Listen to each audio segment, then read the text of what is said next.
Assalamualaikum,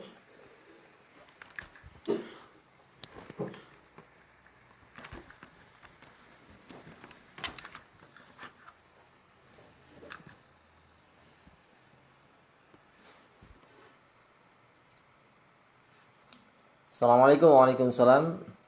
Silakan yang baru hadir untuk mengisi absensi ya. Cek kehadiran, nama, kemudian asal dari mana. Sambil nunggu yang lain.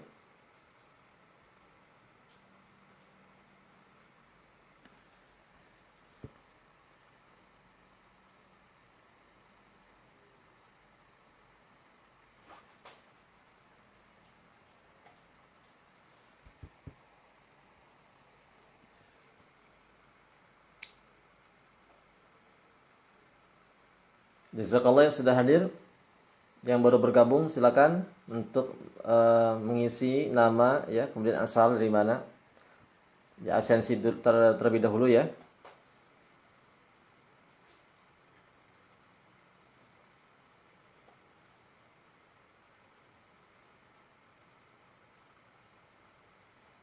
Ya nggak apa-apa yang ada hajat, ada musibah dari Bapak santri kontemporer. Waalaikumsalam. Ya insyaallah ya. Nanti di share ulangnya, nanti di share. Mudah-mudahan Allah memberikan ini ya kesembuhan bagi keluarga yang kecelakaan.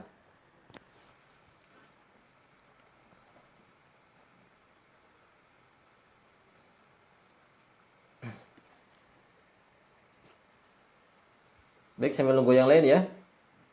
Minta keikhlasannya untuk di like dan di share video ini atau tayangan ini sehingga kaum muslimin di sana bisa menyaksikan juga, kemudian bisa memanfaatkan daripada apa-apa yang kita akan sampaikan ya.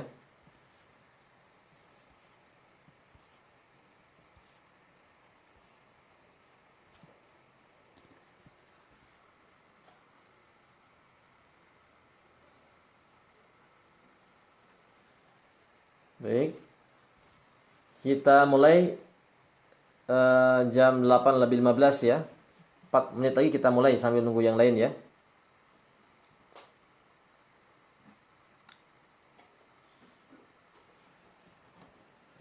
Kalau ada masalah dari teknis suara ataupun takut ada yang dengung ya, nanti disampaikan.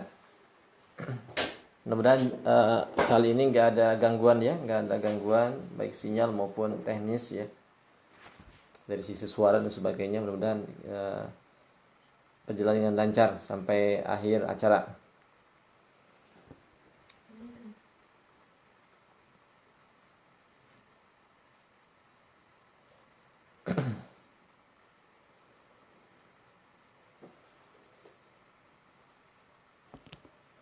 Ya, jazakallah khair teman-teman yang baru masuk.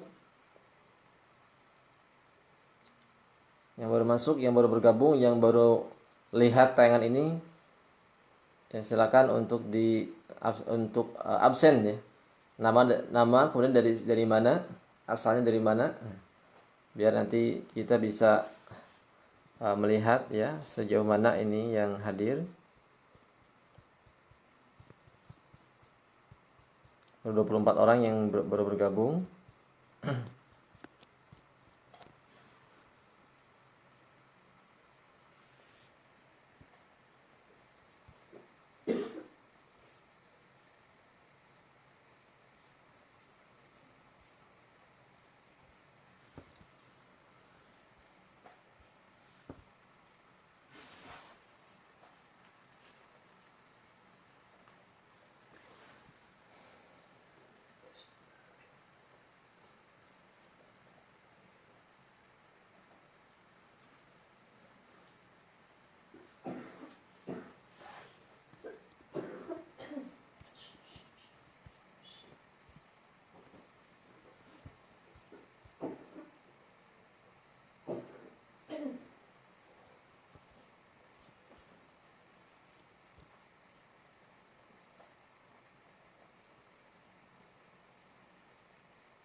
2 menit lagi kita mulai ya, sambil nunggu yang lain.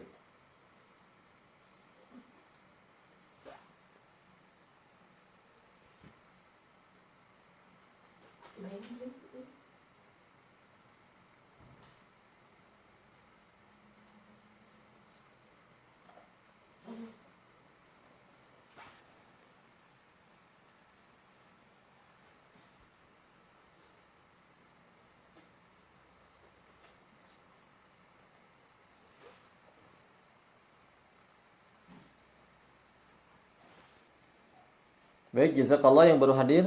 Silakan untuk absensi ya, tulis nama kemudian dari mana.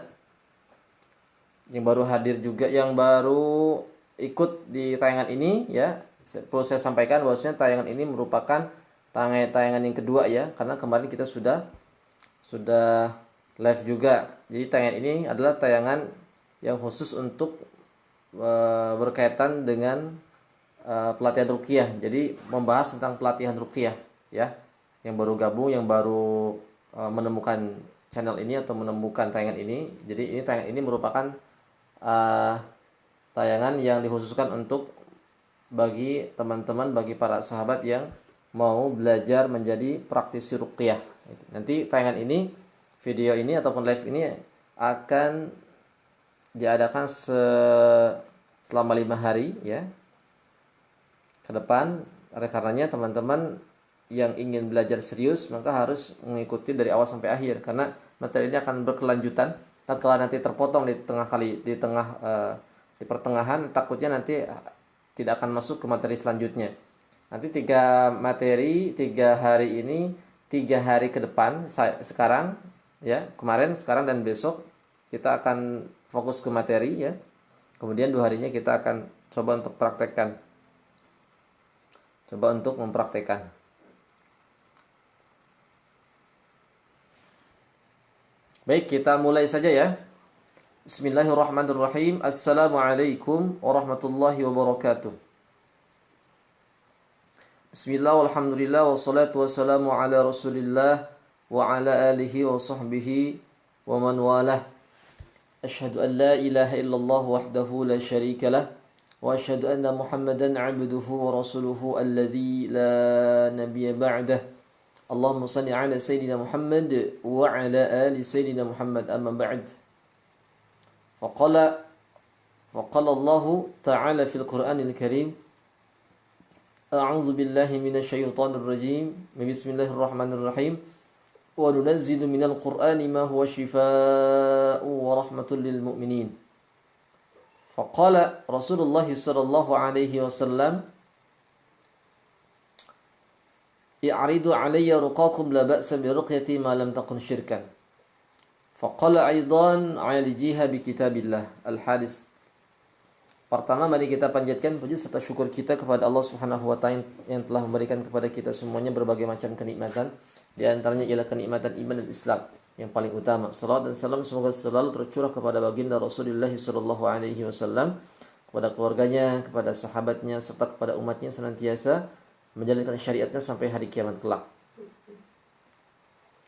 Para jamaah ya yang dirahmati oleh Allah Subhanahu wa taala, Bapak Ibu yang dirahmati oleh Allah Subhanahu wa taala, saya ucapkan terima kasih, jazakumullahu khairan katsir yang telah bergabung di channel ini, yaitu dalam rangka untuk kita ini sama-sama belajar ya, sama-sama belajar mendalami daripada ilmu ruqyah syar'iyyah, ilmu yang dipraktekkan, dicontohkan oleh Rasulullah SAW dan juga para sahabatnya.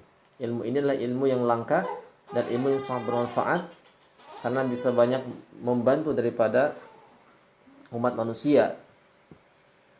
Dan alhamdulillah kemarin kita sudah membahas banyak hal ya. Kita kemarin sudah membahas tentang definisi ruqyah. Yang kedua, nah, saya perlihatkan saja ya materi-materi yang akan kita bahas pada kesempatan hari ini ya.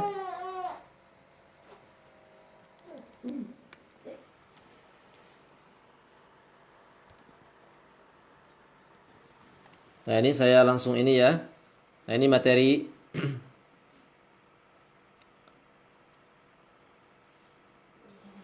Kemarin kita membahas tentang ini, definisi ruqyah, perbedaan ruqyah syar'i dan non syar'i, kemudian khasiat ruqyah atau kegunaan ruqyah, atau ruqyah bisa mengobati penyakit apa saja. Ini kan kita sudah bahas. Kemudian kemarin kita sudah membahas juga tentang alamul jin ya. Tentang jin, ini jin, kemudian sihir, kita sudah membahasnya. Nah, kali ini kita akan membahas tentang bagaimana kita ini bisa menjadi praktisi ruqyah. Nah, ini pembahasan intinya di sini. Nah, belajar ruqyah. Nah, yang pertama saya pisahkan. Yang pertama saya akan bahas hal-hal yang berkaitan dengan fundamental seorang praktisi, yaitu pondasinya. Ini nanti kita akan bahas keikhlasan, kemudian minta pertolongan dan perlindungan hanya kepada Allah. Yang kesembilan kita akan bahas tentang berpegang teguh pada syariat Islam, pada syariat Allah. Jadi seorang praktis ruqyah mesti berpegang teguh pada syariat Allah.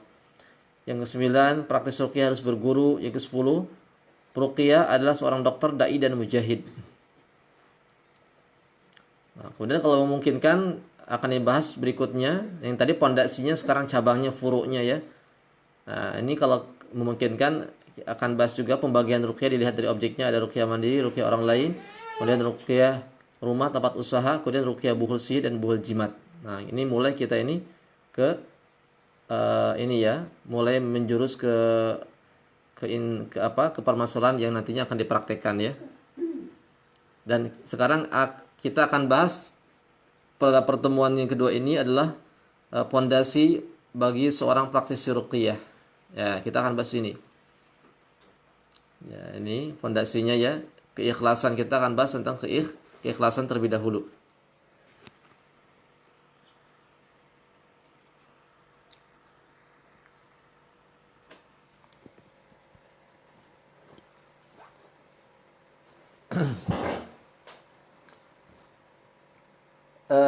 Rekan-rekan yang dirahmati oleh Allah Subhanahu wa taala, apa hubungannya keikhlasan dengan ruqyah?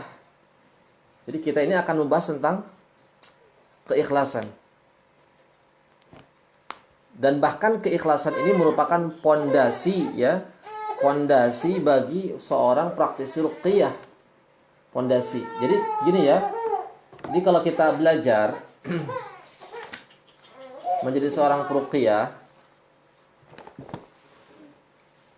kalau kita hendak belajar menjadi seorang praktisi ruqyah, ingin belajar ruqyah, maka harus diperhatikan beberapa hal ya. Jadi kalau kita gambarkan, seorang peruqyah itu dia ibaratkan satu pohon yang tegak ya, yang tegak, yang menjulang tinggi dan tegak. Kemudian pohon tadi itu berbuah. Itu ibaratkan kita ini sedang menggambarkan seorang praktisi ruqyah. Buahnya itu, pohon tadi berbuah, buahnya adalah kesembuhan ketika kita praktek di lapangan ya. Kita praktek meruqyah orang, kemudian orang tersebut sembuh. Baik sembuh fisiknya ataupun sembuh akidahnya. Buahnya itu. Nah, bagaimana kalau kita ini menciptakan satu pohon yang berbuah lebat?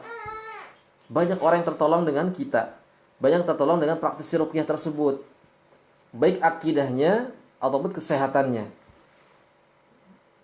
Berarti dia pohonnya harus kokoh ya, harus punya akar yang sangat kuat, akar yang menjalar ke mana-mana, ataupun akarnya itu sangat besar. Kalau akar yang besar berarti tunggang, kalau akar yang banyak berarti serabut. Kemudian pohon tadi harus punya batang yang sangat kokoh, kuat. Kemudian ranting-rantingnya banyak, kemudian mempunyai banyak daun dan akhirnya mempunyai buah. Itu ibaratkan seorang praktisi ruqyah itu kalau diibaratkan seperti pohon. Akarnya pondasinya itu adalah keikhlasan di antaranya. Akarnya keikhlasan, batangnya itu merupakan berpegang teguh seorang praktisi ruqyah kepada syariat Allah. Kemudian barulah nanti tekniknya, caranya itu berupa daunnya, kemudian kesembuhannya adalah berupa buahnya. Itu kalau kita umpamakan seorang praktisi ruqyah itu seibarat seperti pohon yang berdiri kokoh kemudian yang berbuah. Berarti kalau pohon yang kuat itu tergantung dari akar yang kuat. Walaupun buahnya bagus, walaupun lebat daripada buahnya, kemudian daunnya juga, kalau akarnya tidak kokoh, dia digorogoti oleh rayap, maka lama-kelamaan dia akan tumbang. Kan begitu. Banyak pohon yang tumbang, daunnya bagus, kemudian buahnya lebat, kemudian batangnya kuat, tapi dia tumbang karena terhempas oleh angin yang kencang. Kenapa? Karena akarnya tidak kuat. Seorang praktis ruqyah harus kuat akarnya. Pondasinya harus kuat. Jangan sampai kita belajar ruqyah, kemudian kita meruqyah orang, lama-kelamaan kita malah menyimpang. Tahu-tahu jadi dukun. Ini luar biasa kan? Pasiennya banyak. Orang yang ia sembuhkan banyak gitu kan. Tapi karena dia pondasinya rapuh, kemudian iblis, syaitan itu menyesatkan dia, akhirnya dia jadi dukun. Itu kan? Ini kan sayang ya. Sayang sekali. Oleh karenanya ini mesti mempunyai pondasi yang kokoh. Nah, banyak di antara praktisi-praktisi pengobatan mereka yang tidak mempunyai pondasi yang kokoh. Mereka bodoh dari syariat. Mungkin hatinya itu merasa betul, hatinya betul. Saya ini mengobati orang gitu kan, ingin membantu orang, ingin memberikan kemanfaatan kepada orang. Betul niatnya, tapi karena kebodohannya setan menjerumuskan dia ke dalam jurang kesesatan. Ketika ngobatin, kemudian datang ke hadapannya, baik dalam keadaan mimpi maupun di luar mimpi, datang menjelma sebagai sosok manusia yang berpakaian putih bersih, pakai sorban, kemudian menasihati, hei kamu gitu kan, teruskan pengobatan kamu ya. Jangan lupa salat tahajudnya, jangan lupa puasanya, jangan lupa berhajinya. Kemudian orang tadi itu mengatakan, wah ini ternyata malaikat kayaknya ya. Soalnya nyuruh salat, nyuruh tahajud, nyuruh ke haji. Padahal jin gitu. Jinnya pinter. Jin tuh ada yang pinter, ada yang bodoh ya. Jinnya pinter. Kenapa? Karena kalau jinnya itu, kalau setannya itu ngajak langsung ke neraka atau ngajak supaya nggak sholat, akan percaya orangnya. Supaya percaya, ngikut ke jinnya, maka jinnya itu berubah menjadi sosok ulama, memerintahkan pada sholat. Yang akhirnya yang tadinya dia itu sholat, kemudian ibadah itu atas perintah Allah, kemudian dialihkan menjadi atas perintah jin yang dianggap ulama tadi. Ini banyak ya. Saya ketika beruqyah itu sampai orang-orang itu terdoktrin oleh jin yang ada di dalam tubuhnya. Dia menganggap bahwa khodamnya itu merupakan wali katanya. Yang lebih gilanya lagi dianggap malaikat. Ini sudah menyimpang. Nah ini kenapa? Karena bodoh dari syariat. Pondasinya nggak kokoh. Oleh karenanya jangan sampai kita menjadi seorang praktis ruqyah, kita sampai bisa meruqyah orang sampai sembuh, tapi karena pondasi kita kokoh, kemudian setan di situ bertindak, kemudian menipu daya, menipu kita sehingga kita terjerumus ke dalam jurang kesesatan. Ini yang sangat berbahaya. Akidah kita menjadi ancaman. Oleh penting kita untuk membahas masalah keikhlasan. Jadi yang pertama kita akan bahas adalah keikhlasan.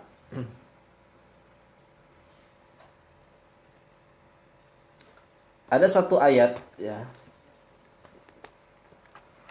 Ada satu ayat yang berkaitan tentang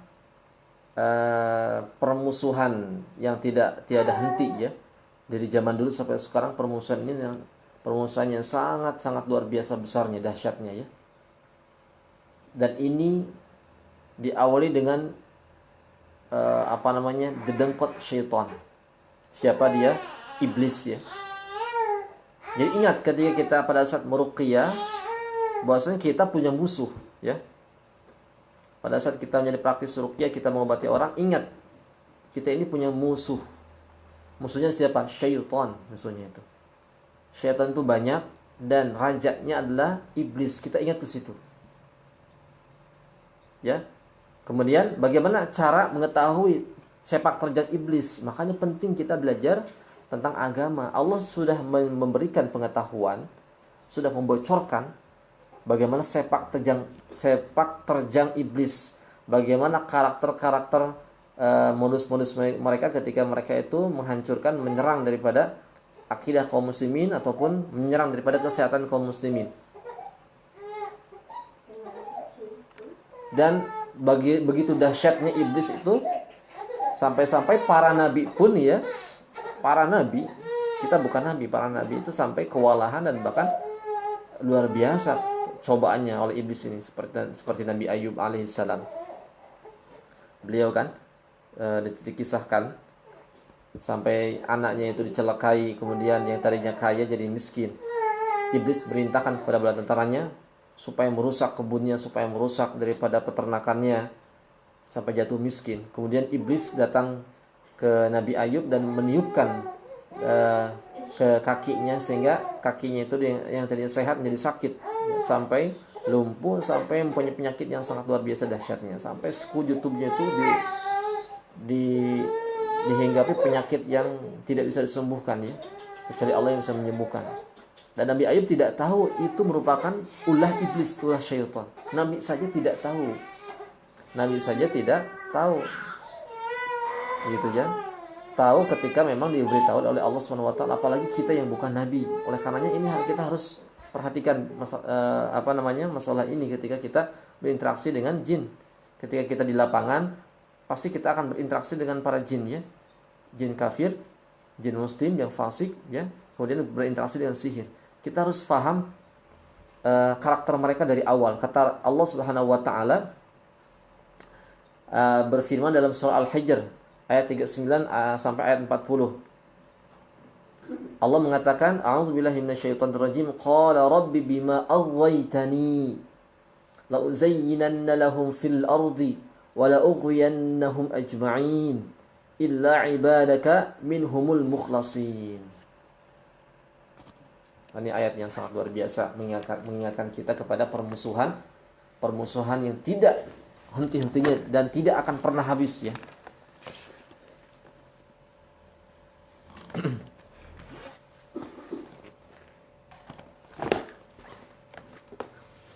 Kata Allah, qala berkata iblis. Ini iblis yang berkata ya. Dan Allah yang membocorkan kepada kita. Qala berkata iblis, Rabbi, wahai Tuhanku, bima aghwaytani, dikarenakan disebabkan engkau memutuskan aku tersesat ya. Disebabkan engkau memutuskan aku ini sesat, la uzayyinanna lahum fil ardi. La uzayyinanna lahum fil ardi. Pasti aku menjadikan mereka memandang baik. Wala ughwiyannahum ajma'in ya. Pasti aku akan menjadikan mereka memandang baik perbuatan maksiat di muka bumi. Illa ibadaka minhumul mukhlasin, kecuali orang-orang yang mukhlis, yang ikhlas. Ini adalah pernyataan iblis yang dibongkar oleh Allah Subhanahu wa taala. Jadi kata iblis, Rabbi bima aghwaytani la uzayyinanna lahum fil ardi wal ughwiyannahum ajma'in. Dikarenakan engkau sudah memutuskan saya ini adalah makhluk sesat, kata iblis.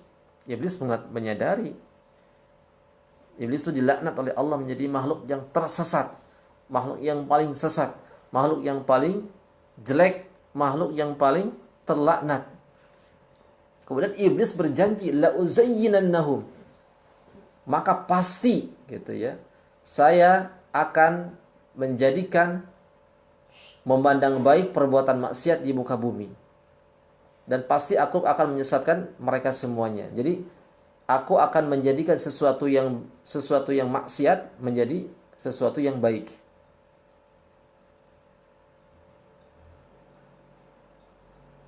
Aku akan menjadikan sesuatu yang baik itu menjadi sesuatu yang aku akan menjadikan memandang baik perbuatan maksiat di muka bumi ya. Dan pasti aku akan menyesatkan mereka. Ini iblis ya. Di sini Allah unik ya, menggunakan kata la uzayyinanna. Ya. Jadi di situ ada nun taukid tsaqilah. Jadi kalau ada nun taukid dalam sebuah lafaz, kalau kita belajar bahasa Arab ya, kalau dalam sebuah dalil, kemudian di situ ada nun taukid, di situ menegaskan bahwasanya di situ tidak ragu-ragu, penekanan. gitu ya. Di situ ada penekanan. Jadi iblis itu benar-benar menekankan dan benar-benar yakin gitu ya, akan menjadikan mereka itu memenang baik pada suatu perbuatan kemaksiatan. Ini berarti tipuan kan? Jadi perbuatan maksiat itu iblis akan menjadikan sesuatu yang baik dengan tujuan untuk menyesatkan umat manusia. Kemudian iblis pun wala ughwiyannahum ajma'in. Yang kedua, misinya itu adalah dan pasti kami akan menyesatkan gitu ya, ajma'in semuanya. Jadi keturunan Adam, iblis berjanji wala ughwiyannahum ajma'in. Kami pasti, ini lagi-lagi menggunakan nun taukid tsaqilah. Wala ughwiyanna. Nah, ada nun bertasydid di situ namanya nun taukid. Jadi di situ ada penekanan. Iblis itu benar-benar menekankan, tidak ragu-ragu dan yakin bahwa saya ini akan menyesatkan ajma'in. Taukidnya ada dua, ajma'in seluruhnya. Luar biasa ini. Ini janji iblis akan menjadikan perbuatan maksiat itu adalah sesuatu yang baik dan akan menyesatkan seluruh umat manusia keturunan Nabi Adam alaihissalam. Ini adalah proklamasi ataupun pernyataan yang dinyatakan oleh iblis kepada Allah Subhanahu wa taala. Ini merupakan titik dari mana permusuhan iblis itu digaungkan, dan sampai hari ini tidak berhenti, sampai hari ini, bahkan sampai hari kiamat. Jadi ingat, para praktis ruqyah, ingat kepada ayat ini yang dibawakan oleh Allah. Jadi seluruhnya akan sesat. Manusia seluruhnya akan sesat. Kata Allah, bukan kata Allah, kata iblis, illa ibadaka minhumul mukhlasin. Dan iblis menyadari dan mengakui dia tidak akan bisa mampu, kata iblis, kecuali ya Allah, ibadaka minhumul mukhlasin, kecuali hamba-hambamu minhumul mukhlasin, yaitu yang tergolong ke dalam orang-orang yang ikhlas. Orang yang ikhlas yang tidak akan disesatkan oleh iblis, orang yang ikhlas yang tidak akan ditipu ya oleh iblis. Nah, ini makanya penting. Ini benteng yang kokoh yang harus dimiliki oleh seorang praktisi ruqyah. Ya. Selain bacaan-bacaan zikir, keikhlasan itu benteng juga. Ada orang yang menganggap, lama banget sih belajarnya, kok kayak nggak nyambung, kok belajar keikhlasan sih, ngapain gitu kan? Kan kita ini ingin mengobati orang, harusnya kita belajar langsung gitu kan, langsung praktek. Kemudian ini nggak paham tentang seluk-beluk ruqyah, ini kurang paham. Pakar ruqyahnya saja, Syekh Wahid Abdul Salam Bali, itu membahas masalah ini, penting. Jadi kita jangan hanya berkecimpung dalam hal furu' cabangnya, teknik cara itu penting. Tapi ada yang jauh lebih penting, itu tentang pondasinya.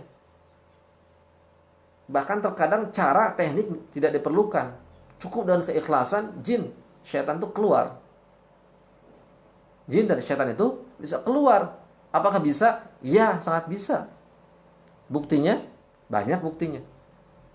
Sahabat Sayyidina Umar ya, Sayyidina Umar Ibnul Khattab, beliau itu, tatkala beliau itu berjalan dalam sebuah gang, dalam satu gang, kemudian ada syaitan yang ingin berjalan di gang yang sama.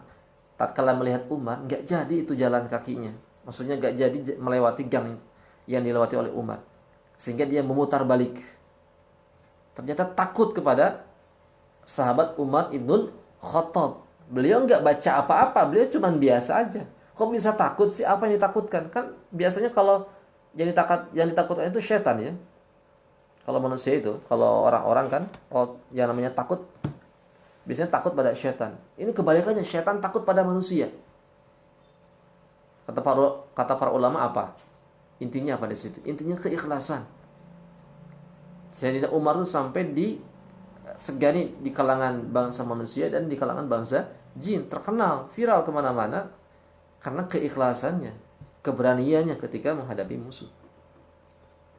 Ya, jadi terkadang teknik dan cara itu tidak diperlukan ketika keikhlasan ini sudah ada dalam diri seorang praktis ruqyah. Mau contoh lagi? Ada. Ini contoh langsung kita ke intinya. Contoh seorang ruqyah. Ada namanya seorang ulama Al-Imam Ahmad bin Hambal. Coba teman-teman, ada yang tahu nggak tentang Imam Ahmad bin Hambal itu siapa? Ini kita tanya jawab ya, tanya jawab. Silakan. Jawab silakan. Ada yang faham, ada yang mengetahui Imam Ahmad bin Hambal itu siapa? Ada yang sudah tahu barangkali. Ini bukan ngetes ya, ini cuma kita diskusi saja. Ayo jawab ya di komentari. Imam Ahmad bin Hambal itu siapa? Silakan yang baru bergabung ya, minta keikhlasannya untuk diklik bagikan dan diklik like.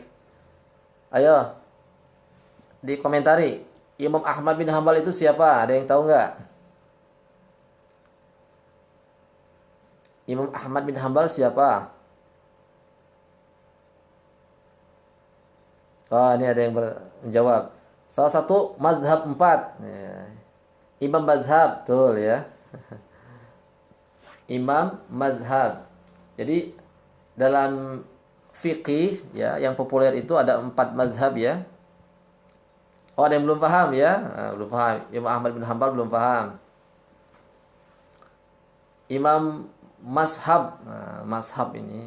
Imam Hambali adalah satu imam 4. Betul ya. Ya, banyak yang tahu ya. Mohon maaf ya, bukan ngetes ya.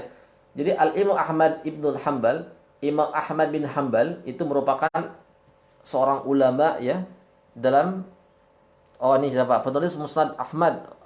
Musnad Ahmad. Ya, betul ya. Salah satu murid terbaik Imam Syafi'i, gurunya Imam Bukhari, betul. Ya, Imam Ahmad bin Hambal itu merupakan seorang ulama, beliau seorang fuqaha. Ya. Jadi ulama mazhab yang populer yang terkenal ada 4 ya. Yang pertama Al-Imam Hanafi, yang kedua Al-Imam Maliki, yang ketiga Al-Imam Asy-Syafi'i, yang keempat adalah Al-Imam Ahmad bin Hambal. Ini 4 mazhab yang diikuti di seluruh dunia yang paling banyak. Dan Indonesia kebanyakan mengikuti mazhab Asy-Syafi'i. Imam Ahmad bin Hambal mempunyai guru namanya Al-Imam Syafi'i. Betul, murid terbaik Imam Syafi'i itu Imam Ahmad bin Hambal.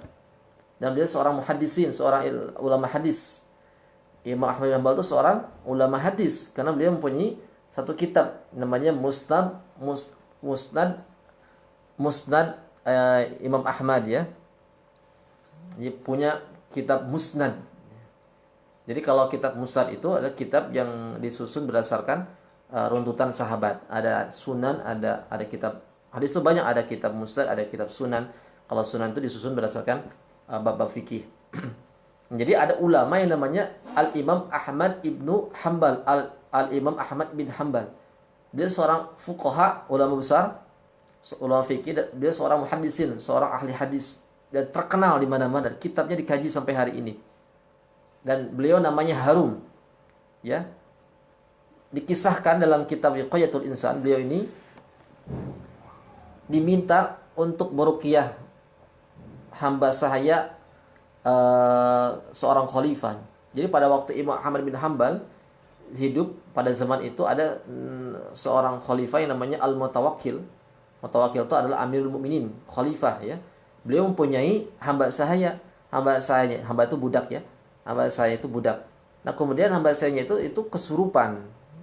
Nah, kemudian Al-Mutawakkil ini, khalifah ini meminta kepada temannya untuk diobati. Temannya ini mengontak Imam Ahmad bin Hambal, tolong dong carikan orang supaya mengobati hamba saya. Kemudian maka dikontaklah Imam Ahmad bin Hambal. Ya Imam Ahmad gitu kan, ini ada budak daripada khalifah kesurupan ingin diobati. Kata Imam Ahmad bin Hambal, saya sibuk gitu ya. Imam Ahmad bin Hambal sibuk dengan ilmu sehingga tidak sempat untuk pergi ke sana. Sehingga Imam Ahmad bin Hambal unik ya, mengambil satu sandal bertali yang berasal dari kolam tempat wudhu beliau, kemudian kepada si orang utusan khalifah tadi. Nih saya kasih sandal kepada antum, gitu kan? Katakan kepada jinnya mau keluar enggak dari tubuh wanita ini. Kalau enggak keluar saya akan pukul kamu 7 kali. Katakan begitu ya. Gitu ya. Kemudian dia pergi ya. Kemudian setelah itu dia datang kepada mempunyai budaknya tadi yang kesurupan. Kemudian dia duduk di depan kepala si orang kesurupan tadi, wanita yang kesurupan tadi. Kemudian dikatakan sebagaimana yang dipesankan oleh Imam Ahmad bin Hambal. Dia berkata, kamu jin gitu, lu keluar gak? Kalau keluar, saya pukul nih, 7 kali saya pukul. Nah, kemudian jinnya, oh iya saya mau keluar gitu, saya mau keluar gitu kan, saya mau keluar. Kenapa kamu mau keluar gitu? Karena memang Imam Ahmad bin Hambal itu adalah orang yang taat. Saya akan keluar untuk menghormati Imam Ahmad bin Hambal. Jangankan saya keluar, kalau Imam Ahmad bin Hambal suruh saya untuk meninggalkan kota Baghdad, kota Irak, kata jinnya itu, saya akan meninggalkan. Jinnya ngomong melalui lisan orang yang kesurupan tadi ya. Masya Allah, Imam Ahmad bin Hambalnya nggak ada, yang ada sendalnya saja. Bayangkan, sendalnya saja yang ada. Kemudian jinnya keluar. Nah kemudian sudah lama ya, kumat lagi orangnya, kesurupan lagi, si wanitanya kesurupan lagi. Nah kemudian dikarenakan Imam Ahmad bin Hambal tidak ada, gitu kan, maka si pesuruh khalifah ini mengambil sandal yang pernah dulu dipakai untuk menakut-takuti, untuk memukul daripada jin yang merasuk kepada wanita tadi. Kemudian disampaikan dan dilakukan cara yang seperti yang masih hidup, Imam Ahmad bin Hanbal masih hidup. Kemudian jinnya tidak mau keluar ya. Kenapa? Sudah tahu karena pemilik sendalnya sudah tiada. Apa ibrahnya? Apa ibrahnya daripada ini kan lagi meruqyah. Proses Imam Ahmad bin Hanbal ketika mengobati orang perempuan tadi itu ruqyah juga, ruqyah jarak jauh dan menggunakan media sendal. Kok bisa dengan mudahnya bisa keluar tanpa menggunakan bacaan-bacaan apa? Apa rahasianya? Rahasianya ialah terletak pada keikhlasan orang yang meruqyahnya. Keikhlasan orang yang meruqyahnya. Makanya penting, ya. Penting seorang peruqyah untuk memelihara keikhlasan. Itu benteng yang paling kokoh, benteng yang paling kuat yang tidak akan pernah ditembus oleh iblis. Iblis sendiri yang mengaku dan menyatakan kepada Allah bahwa dia tidak akan pernah bisa menembus orang-orang yang mukhlis illa ibadaka minhumul mukhlasin, kata iblis. Kata iblis, saya sanggup menyesatkan manusia. Saya sanggup membuat mereka itu tertipu yang tadinya mereka itu memandang sebuah perbuatan baik itu ya, sebuah perbuatan maksiat itu bisa sama iblis diubah menjadi seolah-olah perbuatan baik. Saya mampu, kata iblis. Bayangkan, ajma'in, seluruhnya saya akan menyesatkan. Tapi kata iblis, illa ibadaka minhumul mukhlasin, kecuali orang-orang yang ikhlas. Begitu ya. Itu adalah pembahasan inti daripada pondasi bagi seorang praktis ruqyah. Jadi kita penting, jangan sampai kita menjadi peruqyah ujung-ujungnya jadi dukun. Banyak tuh peruqyah ujungnya jadi dukun ya. Saya ngobatin orang tapi saya tiba-tiba ada yang bantu saya di pinggir saya nih, kayaknya ada malaikat gitu kan. Memang malaikat pasti ada ya. Ketika kita ikhlas, malaikat akan membantu. Tapi kita tidak tahu ya. Tapi kalau orang itu dibohongi oleh syaitan, saya tadi ketemu malaikat datang ke dalam mimpi, suruh sholat 5 waktu yang rajin, kemudian puasa yang rajin, kemudian saya dikasih ilmu, sampai saya dikasih pusakanya itu berupa keris, katanya saya suruh ngambil di belakang rumah saya. Pas diambil, ada ternyata kerisnya ini katanya pusakanya. Itu kan dibodoh-bodohi oleh syaitan ya. Dibodoh-bodohi oleh syaitan. Banyak seperti itu, banyak ya. Makanya banyak orang yang aku jadi nabi. Kenapa? Karena bermodal mimpi. Bermodal mimpi ya. Ini saya ketemu malaikat Jibril di mimpi ya. Kemudian berikan wahyu, kamu tuh nabi ya. Kamu jadi nabi, saya tugaskan untuk mengobati orang. Jangan lupa kamu ke haji setiap tahun ya. Doakan daripada pemimpinmu. Dia tertipu, yang datang padahal jin kafir yang menyerupai manusia, menyerupai ulama, padahal itu jin, bukan malaikat ya. Apa itu ikhlas? Kata para ulama, ikhlas itu merupakan orang yang beramal dan tidak suka dipuji oleh orang lain. Susah ya. Jadi orang yang suka beramal dan tidak suka dipuji oleh orang lain, itu adalah ikhlas. Kata Ya'qub al-Makfuf, Makfuf berkata, orang ikhlas adalah orang yang merahasiakan kebaikannya sebagaimana dia merahasiakan kejelekannya. Luar biasa. Jadi ikhlas itu orang yang merahasiakan kebaikannya seperti dia merahasiakan kejelekannya. Kita kalau ada aib pengennya ditutup-tutupi kan? Ada aib aja, kita nggak mau kebongkar. Gitu ya. Orang yang ikhlas itu dia akan menutupi kebaikannya seperti dia menutupi kejelekannya. Itu adalah orang yang ikhlas, kata para ulama ya. Kemudian ikhlas, kata ulama yang lain, maksudnya ikhlas itu adalah semua gerak-gerik dan diamnya seseorang itu untuk Allah Subhanahu wa taala. Jadi gerak-geriknya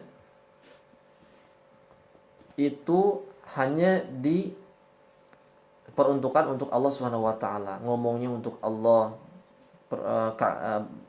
berjalannya untuk Allah, bicaranya untuk Allah, semuanya hanya untuk Allah Subhanahu wa taala. Itu merupakan ikhlas. Kemudian ikhlas kata Ibrahim bin Adam, ikhlas adalah kebenaran, ketulusan, niat bersama Allah Subhanahu wa taala. Ikhlas itu adalah niat, dikarenakan niat yang bersanding dengan Allah Subhanahu wa taala. Banyak ya ikhlas itu. Kemudian dari Abu Usman berkata bahwa ikhlas adalah tidak memperdulikan penglihatan makhluk dan hanya terfokus dengan pandangan kepada Sang Khalik. Jadi ikhlas itu tidak memperdulikan pandangan makhluk, tidak memperdulikan perkataan makhluk, hanya memperdulikan perkataan Khalik. Mau dicela, mau dikatakan jelek, mau dikatakan dimaki-maki ya, direndahkan. Kita direndahkan gak enak ya. Orang ikhlas gak akan memperdulikan itu, hanya memperdulikan kata-kata Allah Subhanahu wa taala. Nah, itulah orang yang ikhlas. Orang seperti inilah yang tidak akan mempan ditembus oleh iblis. Iblis saja tidak mempan, apalagi jin kafir ya. Iblis saja tidak akan mampu untuk menembus daripada benteng keikhlasan, apalagi jin kafir, apalagi jin khober ya. Ini saya lucu ya, ini ada masuk ke WA saya, Ustadz katanya, tolong ruqyah saya. Kenapa Bu?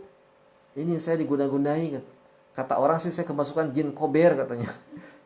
Saya kemarin ketawa, oh ada jin khober. Jin khober, macam-macam aja jin khober ya.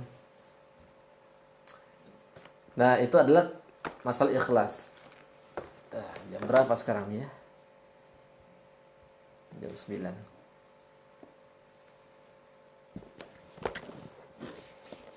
Silakan, ada yang mau bertanya? Saya buka pertanyaan ya, silakan.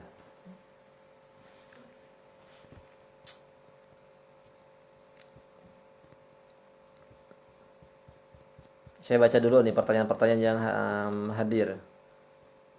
Ya, yang baru yang mengucapkan salam, assalamualaikum semuanya ya. Waalaikumsalam warahmatullahi wabarakatuh. Terima kasih sudah ikut hadir di acara live ini ya. Mudah-mudahan Allah SWT memberikan kepada kita hidayah, taufik serta ilmunya dan keistiqomahan kita dalam menjalankan ketaatan kepada Allah SWT ya. Jangan lupa untuk di-like dan diklik bagikan ya, agar teman-teman kita di luar merasakan kemanfaatannya atas tayangan ini ya.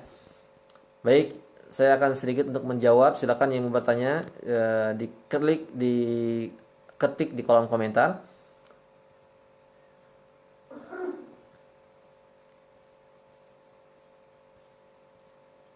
Usahakan pertanyaannya sesuai dengan tema ya. Jadi ini kita di sini ini dalam rangka pelatihan ya. Pelatihan. Jadi yang baru tahu tentang channel ini kita lagi pelatihan membahas tentang ruqyah.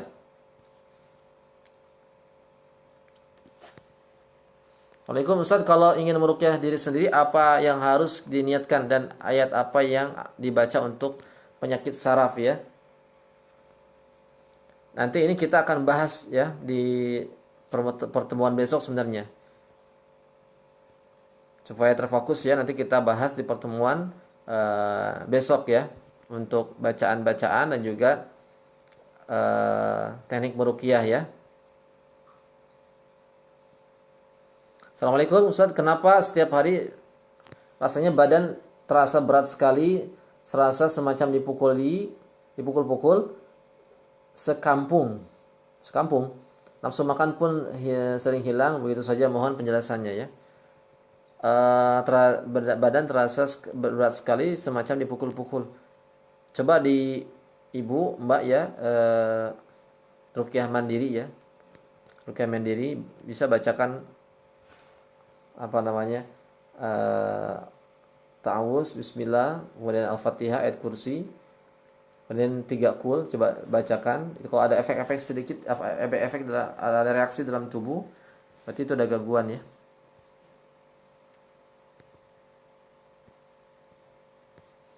Kita akan bertanya sesuai dengan tema ya. Silakan yang bertanya.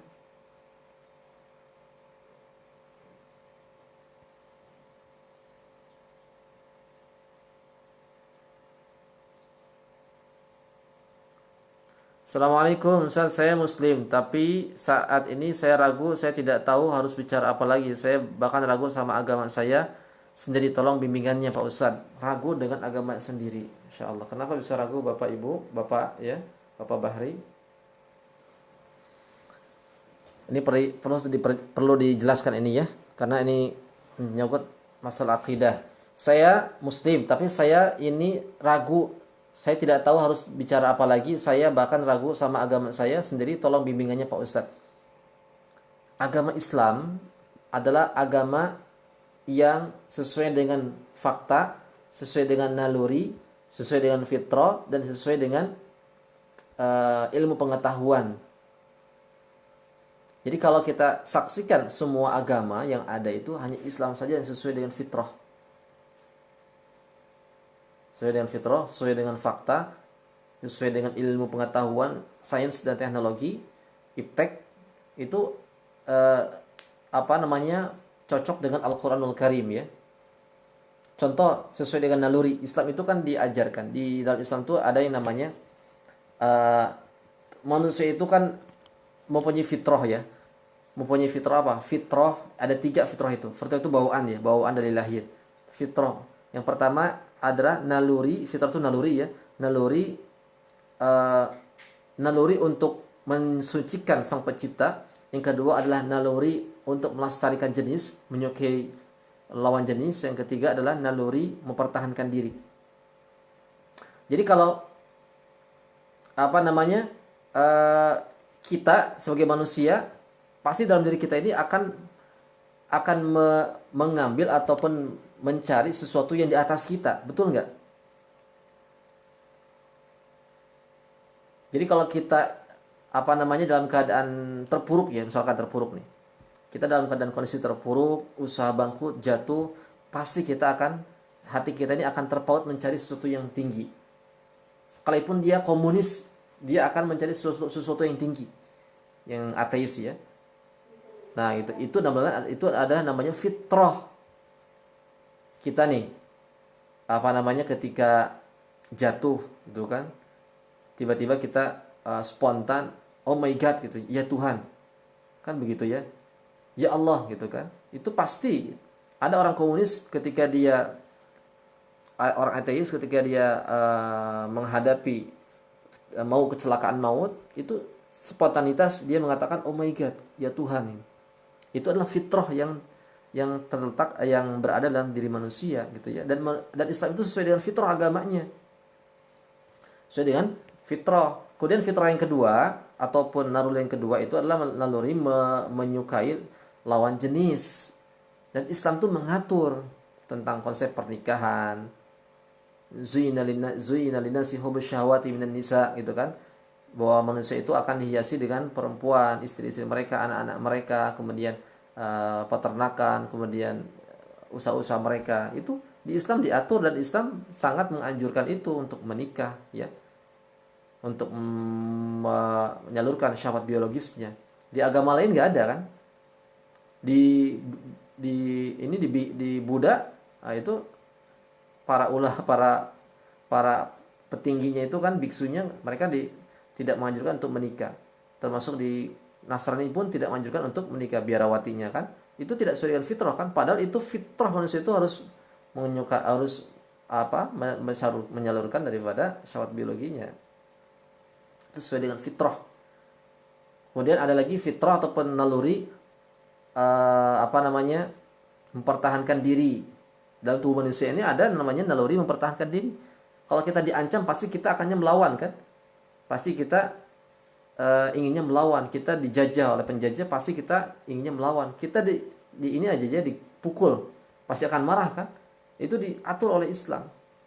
Diatur oleh Islam. Islam itu makanya sesuai dengan fitrah. Kemudian sesuai dengan fakta. Sesuai dengan fakta di sini maksudnya apa? Misalkan tentang masalah hujan, bahwasannya air itu berasal dari waktu itu kan masih perdebatan ya. Air itu kok nggak habis-habis, berasal dari mana? Islam yang diturunkan 13 abad yang lalu sudah disampaikan oleh Rasulullah bahwa air itu terjadi atas dasar proses perputaran. Muter ya. Yang tadi di bawah di laut, kemudian kepanasan maka menguap naik ke atas ya, jadi uap. Di atas turun lagi ke bawah. Uap yang tadinya itu ngumpul di bawah karena saking banyaknya turun ke bumi itu dalam bentuk percikan-percikan, tetesan-tetesan air. Itu sudah dijelaskan dalam Al-Qur'anul Karim sesuai dengan fakta tentang penciptaan langit dan bumi ya. Ini sedikit ya kawan-kawan ya, karena ada teman-teman kita yang ragu tentang akidahnya. Tentang penciptaan gitu, tentang penciptaan. Orang-orang komunis mengatakan bahwasanya alam semesta itu berasal dari sendirinya. Tiba-tiba ada. Ya. Jadi orang-orang ateis mengatakan bahwasanya alam semesta itu tiba-tiba ada. Kemudian adanya proses evolusi dan sebagainya, ini kalau kita berbicara teori Darwin ya. Teori Darwin. Nah, itu manusia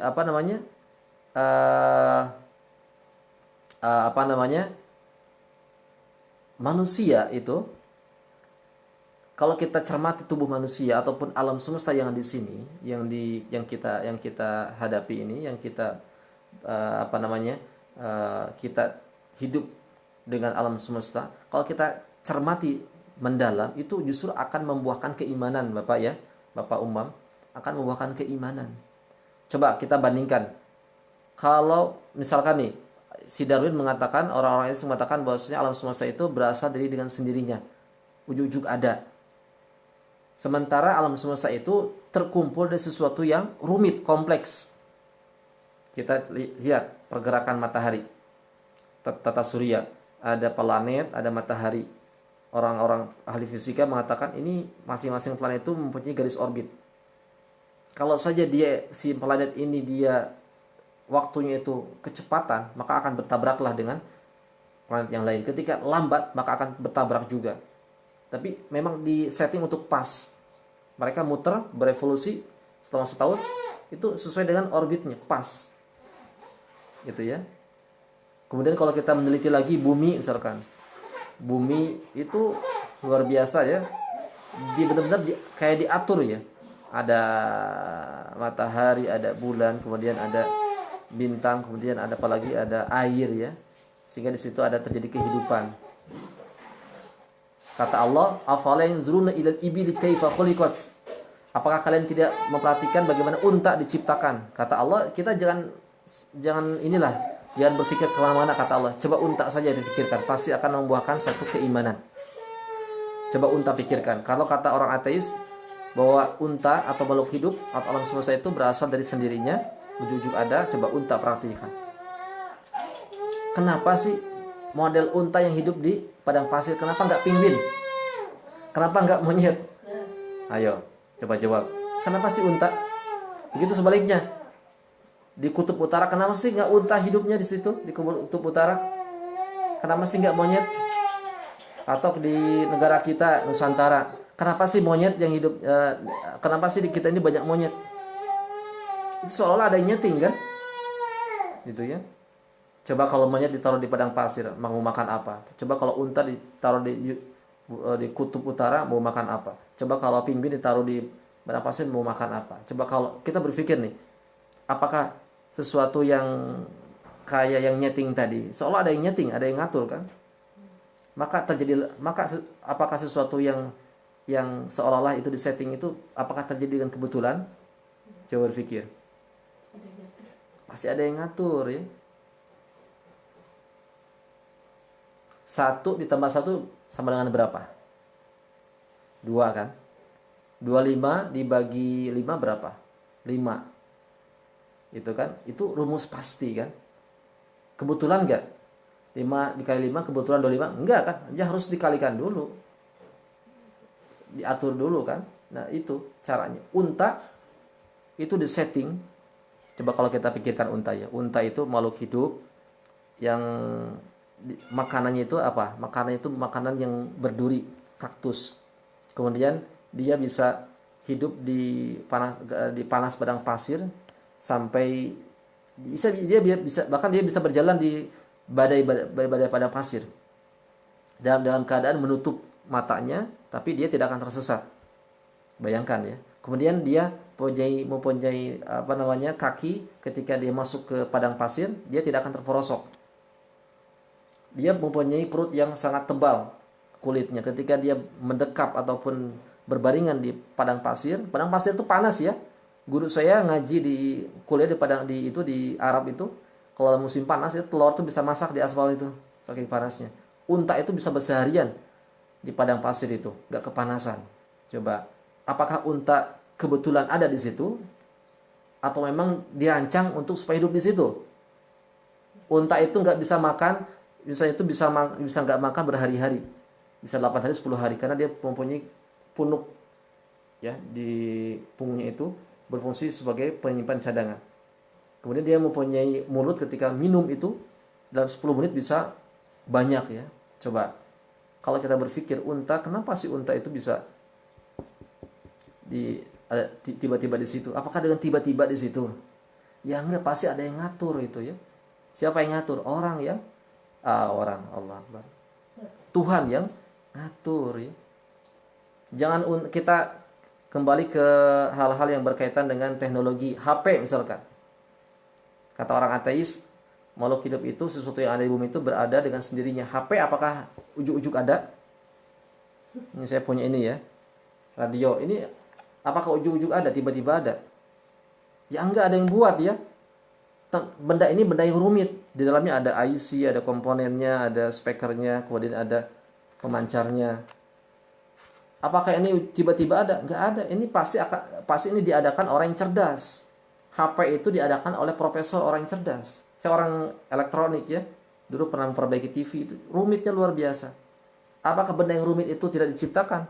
Pasti diciptakan. Apalagi bumi yang rumit. Pasti diciptakan oleh yang maha rumit, yang maha cerdas. Siapa? Allah Subhanahu wa taala. Maka dibantah orang-orang ateis yang mengatakan bahwasanya Tuhan itu enggak ada. Siapa Tuhan itu? Qul huwallahu ahad. Tuhan itu satu. Coba kalau Tuhan 3, bisa enggak? Kalau Tuhan 3 nanti berbeda pendapat, Pak, ya. Yang ini harus gini, yang ini harus gitu. Tuhannya orang Hindu kan banyak. Nanti berbeda pendapat, gitu ya. Tuhan itu enggak beranak, enggak berbapak. Ada Tuhan anak, Tuhan ibu, Tuhan bapak. Nanti ada Tuhan kakek dah, Tuhan cucu ya. Ribut nanti. Kalau Tuhan beranak berarti sama dengan manusia dong. Tuhan itu harus berbeda dengan manusia ya. Tuhan itu harus berbeda dengan manusia karena dia itu sebagai Khalik, Tuhan.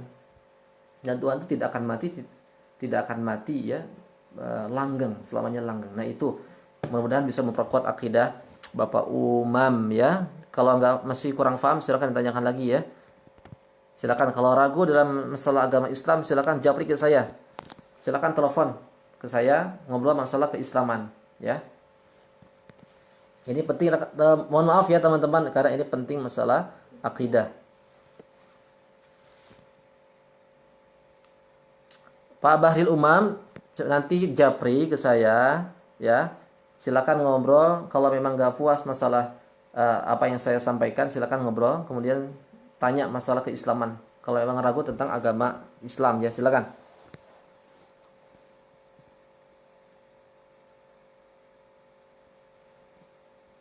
Ingin memperdalam agama ya harus cari kepada ahlinya, Bapak Bahril Umam ya. Nanti bisa kita ngobrol, silakan.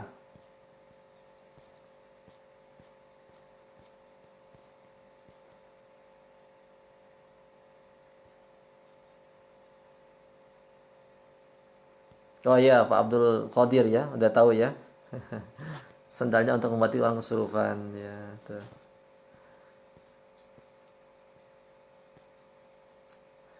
Bagaimana cara meruqyah rumah, Ustaz? Wah, nanti ada pembahasannya Bang Zen ya. Makanya jangan sampai nggak mengikuti nanti di pertemuan berikutnya. Untuk cara-cara meruqyah kita akan bahas ya. Mulai dari cara, teknik, alat untuk meruqyah kita akan bahas. Ini baru pondasinya ya. Pondasi juga penting ya. Terkadang kita nggak perlu pakai cara, pakai pondasi aja. Kita diem aja gitu. Ya. Setan langsung keluar ya. Bukan berarti sombong ya, bukan ya. Tapi kita memang apa namanya yang nggak tahu setan tiba-tiba keluar. Saya pernah ngeruqyah, saya pernah meruqyah di Cikarang. Ibu-ibu meruqyah ibu-ibu gemuk ya. Baru aja masuk, belum ngeruqyah udah nangis dia. Nangis duluan, udah kesurupan duluan gitu. Udah kesurupan duluan. Belum diruqyah udah kesurupan duluan. Ya itu ya. Terkadang kita nggak membutuhkan teknik, membutuhkan cara. Ada juga jin itu baru aja kita datang, jin itu udah keluar. Wallahu alam kan, takut atau gimana gitu ya. Pernah juga begitu. Pernah beberapa itu kejadian begitu. Ketika perukiannya nggak ada, belum datang, kesurupan dia. Ketika mau datang, tiba-tiba sadar. Jinnya langsung kabur ya. Tahu mau diobatin. Itu padahal belum, teknik belum ada, cara belum ada, Al-Quran belum disampaikan, baru datang aja udah kabur ya. Nah, seperti Imam Ahmad bin Hambal ya, orangnya belum ada. Imam Ahmad bin Hambal itu orangnya nggak ada ya, jauh ya, yang ada sendalnya langsung keluar. Itu adalah apa, teknik perbentengan ya, ruqyah menggunakan benteng keikhlasan. Itu dahsyatnya luar biasa ya. Kiat-kiat ikhlas Ustaz tadi udah disampaikan ya. Kiat-kiat supaya ikhlas ini memang susah ya. Ini juga menjadi PR kita bersama, termasuk saya pribadi juga masih jauh dengan keikhlasan. Saya juga masih belajar untuk supaya menjadi orang yang ikhlas ya. Tapi yang saya pahami, orang yang ikhlas itu bisa timbul tatkala kita latih dan tatkala kita ini sering bertakarub kepada Allah dan ilmu agama kita mendalam ya. Semakin ilmu kita mendalam, kita amalkan, Allah akan berikan keikhlasan yang sendirinya. Kata Rasulullah, "May yuridillahu bihi khairan yufaqihu fiddin." Barang siapa yang Allah akan kehendaki kebaikan, yufaqihu fiddin, maka Allah akan berikan dia pemahaman agamanya. Agama kita dalami secara mendalam, kemudian kita amalkan, praktekkan, Allah akan menaikkan daripada ketakwaan dan keimanan, termasuk keikhlasan akan muncul gitu ya. Kata Al-Imam Az-Zahabi, salah seorang ulama muhaddisin, seorang ulama muhaddisin bermadzhab Syafi'i, beliau mengatakan kami ini ketika menuntut ilmu nggak ikhlas ya. Tapi ketika kami menuntut ilmu inilah yang menghantarkan kami ini menjadi ikhlas. Gitu. Itu pengakuan Al-Imam Az-Zahabi ya. Makanya ilmu itu penting. Ilmu agama itu penting. Seorang praktisi ruqyah mesti mempunyai ilmu agama biar keikhlasannya akan terbangun. Senantiasa belajar terus sampai jangan putus di tengah jalan, terus belajar ya. Assalamualaikum Ustaz. Waalaikumsalam. Sesuai yang Ustaz sampaikan bahwa landasan pertama adalah ikhlas. Seandainya orang yang kita ruqyah itu memberi imbalan, apa boleh kita terima? Mohon pencerahannya. Imbalan kemudian tarif ya, itu tidak ada kaitannya dengan keikhlasan. Itu sesuatu pembahasan yang lain ya. Karena di masalah fikih dibahas. Pembahasan di fikih itu dibahas bahwasanya kalau kita misalkan nih kita ya memberi upah ya, memberi imbalan. Kita nih dijadikan imam, kemudian kita akadkan ijarah, kita disewa tenaga kita, sehingga pihak DKM itu membayar, kalau kamu jadi imam, saya akan gaji 1,5 juta misalkan ya, tapi dengan catatan kamu nggak boleh kemana-mana, harus di masjid, harus mengimami. Boleh nggak? Kata fikih boleh. Kata fikih boleh. Ya, diakadkan saja boleh, apalagi nggak diakadkan. Itu secara fikih ya, secara fikih. dibahas lagi. Ini dibahas dalam kitab Fathul Mu'in. Saya pernah belajar kitab Fathul Mu'in. Guru saya menjelaskan bahwasanya kalau uh, ibu kita meninggal, kemudian ibu kita ini belum ke haji, anaknya ingin menghajikan ibunya, boleh nggak? Boleh ya. Meniatkan untuk supaya pahala haji itu beralih kepada si orang tuanya. Caranya gimana? Caranya kita nyewa orang, nyewa ustadz. Ustadz tolong dong pergi ke Baitullah, kemudian niatkan untuk ibu saya. Insya Allah nanti pahalanya ngalir ke ibunya. Usahanya supaya mau, Ustadz saya sewa ya, saya akan bayar Ustadz sekian juta, sekian puluh juta, asal Ustadz nanti mau ke haji menghajikan ibu saya. Disewa tuh, jadi akadnya apa? Sewa menyewa atau akadnya ijarah ya, jasa. Boleh nggak? Boleh, gitu ya. Boleh ya. Apalagi diberi imbalan. Kalau diberi imbalan kan kita jangan nolak justru. Kalau beda kalau kita mentarif dengan kita dikasih imbalan ya. Kalau dikasih imbalan kan berarti orang itu mau berbuat baik. Kita ini lagi sudah mengobati gitu kan. Kemudian ada orang yang mau ngasih, masa kita tolak sih? Orang lain mau berbuat baik, kita terima saja. Sahabat juga ketika meruqyah sampai dikasih kambing kan sama sahabat ya diterima. Dilaporkan ke Rasulullah, ya Rasulullah saya tadi meruqyah ini dapat kambing. Kata Rasulullah, ya bagian saya mana? Gitu ya. Rasulullah minta kan. Berarti diperbolehkan. Kalau kita meruqyah dan menerima upah apakah termasuk ikhlas atau tidak, Ustaz? Ikhlas itu bukan masalah upah dan tidak upah. Ikhlas itu adalah adanya dalam hati. Bisa jadi orang yang tidak mentarif dia juga tidak ikhlas. Hati-hati. Ikhlas itu adalah masalah hati, ibadah hati. Bisa jadi orang yang suka sholat dia juga bisa jadi tidak ikhlas. Bisa jadi orang yang berbicara ikhlas bisa jadi dia tidak ikhlas. Yang tahu masalah ikhlas itu hanya dia dan Allah Subhanahu wa taala. Karena itu urusan hati. Kita tidak bisa menjustifikasi, oh ini orang ini mentarif dia enggak ikhlas. Enggak bisa. Siapa tahu yang tidak mentarif dia enggak ikhlas. Yang mentarif malah ikhlas. Kan begitu. Siapa tahu orang yang sholatnya getol dia enggak ikhlas. Nah itu ikhlas itu urusan hati. Kita tidak ada yang tahu masalah keikhlasan itu. Kita jangan mudah menjustifikasi. Jadi masalah tarif itu diikhtilafkan oleh para ulama ya. Ada yang tidak bolehkan, ada yang memakruhkan, ada yang memubahkan. Kalau saya ngambil yang mubah. Ini dibahas dalam kitab Fathul Mu'in, dikiaskan ke masalah tadi itu mubah-mubah saja kita mentarif. Tibu Nabawi kita buka bekam, praktek bekam. Kita buka praktek bekam dan ruqyah. Kemudian kita sewa toko. Baik kalau di toko, kalau di kota kan tokonya mahal-mahal 80 juta ya. Teman saya tuh menyewa sampai 80 juta supaya orang-orang tuh mau berobat ke toko dia. Dia harus sewa orang, dia harus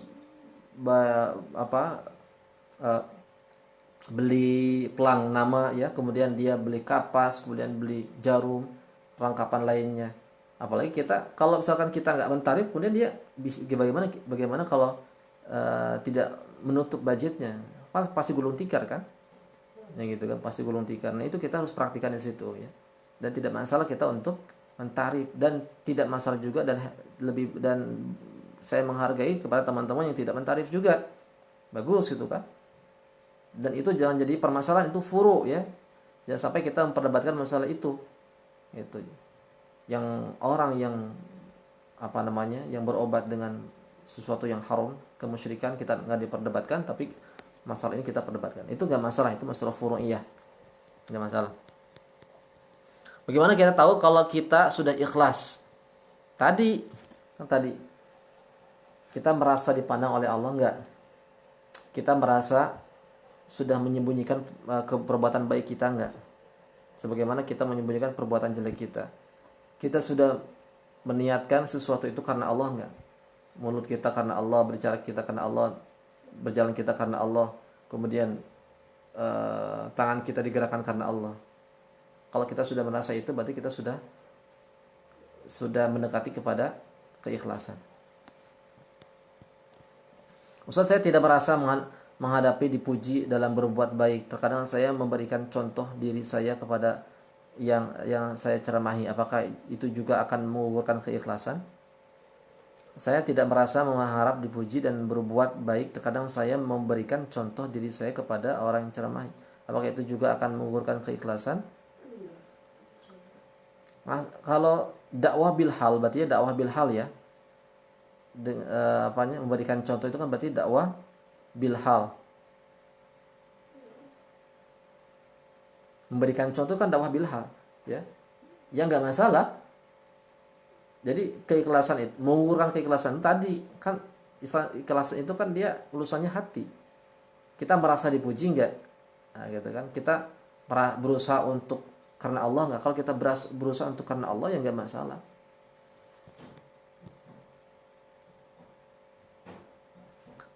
Waalaikumsalam. Apakah orang yang ada gangguan jin bisa meruqyah orang lain? Bisa, Pak Faruk. Kita punya jin nasab, sudah dikeluarkan, bisa meruqyah, bisa. Silakan aja. Tapi nanti kalau ada gangguan, nanti tanggung sendiri ya. Justru Bapak kalau menjadi peruqyah nanti, kalau bukan Bapak ya, misalkan orang yang punya gangguan jin menjadi peruqyah, nanti dia akan keruqyah sendiri. Gak apa-apa, teruskan saja.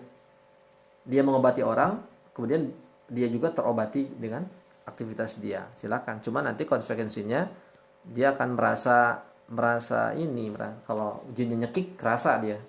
Karena dia masih ada jinnya. Jinnya mukul kerasa nanti. Beda dengan yang tidak punya khodam. Lebih bagus dikeluarkan dulu baru kita jadi peruqyah ya. Assalamualaikum Ustaz. Untuk mengetahui tempat usaha atau rumah yang ditanami buhul-buhul santet, bagaimana tata cara Ustaz supaya tahu di mana letaknya tempat usaha? Ini nanti di pembahasan berikutnya ya, supaya kita lebih terarah ya. Supaya kita lebih terarah di pembahasan berikutnya, saya akan bahas tentang rumah dan tempat usaha. Makanya jangan sampai kelewat ya pertemuan berikutnya. Penting ya, nanti kita praktek untuk meruqyah tempat usaha dan rumah. Assalamualaikum. Waalaikumsalam. Saya melakukan ruqyah mandiri, saya muntah tapi muntahnya tidak mau keluar. Apakah jinnya bisa keluar? Kalau tidak bisa, bagaimana caranya? Apakah yang salah pada diri saya? Jinnya jin apa dulu? Jin yang ngeyel tuh jin kiriman sama jin nasab. Jin nasab masih ada teknik lain, teknik pemutusan perjanjian. Jin kiriman mesti ada teknik kekerasan, pukulan ya, pembakaran itu. Jadi kalau jin kiriman begitu, kita harus tegas. Kalau masih nggak ketemu juga, ada buhul, takut ada buhul, kita cari. Gambar di video tidak gerak-gerak tapi suara Ustadz ada. Gimana nih Ustadz? Nggak gerak-gerak. Yang lain gerak-gerak nggak? Coba yang lain, video saya gerak-gerak nggak? Katanya videonya nggak gerak-gerak tapi suaranya ada. Sinyal karena barangkali ya.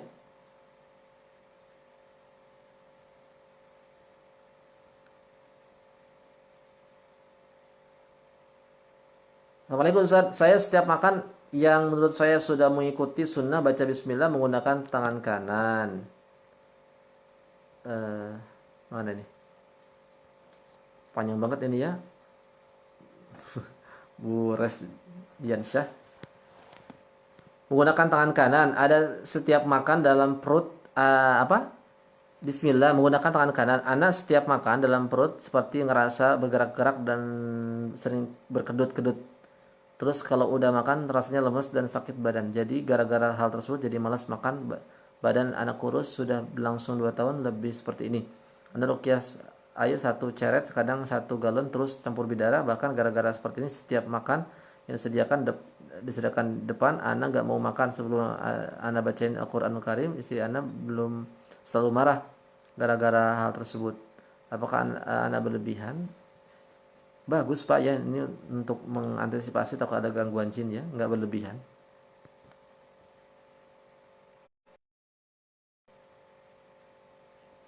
Apa yang dibacakan? Bagaimana cara ruqyah dan jarak jauh ini? Apakah tidak bahaya jika terjadi sesuatu? Bagaimana mengatasinya? Apa maksudnya nih? Kita bukan sedang meruqyah Pak ya? Ini sedang melakukan pelatihan ruqyah. Kalau ruqyah jarak jauh, kalau yang ngamuk-ngamuk harus ada pendamping. Selain peruqyah, apalagi pondasinya? Pondasinya ada, nanti kita akan bahas. Nah sekarang ini kita akan bahas ya. Tapi ini banyak pertanyaan, mohon maaf yang belum terjawab ya. Kita lanjut pondasi berikutnya.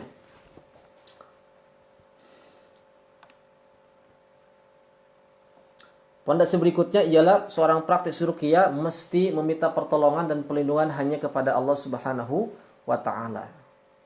Jadi isti'anah dan isti'adzah.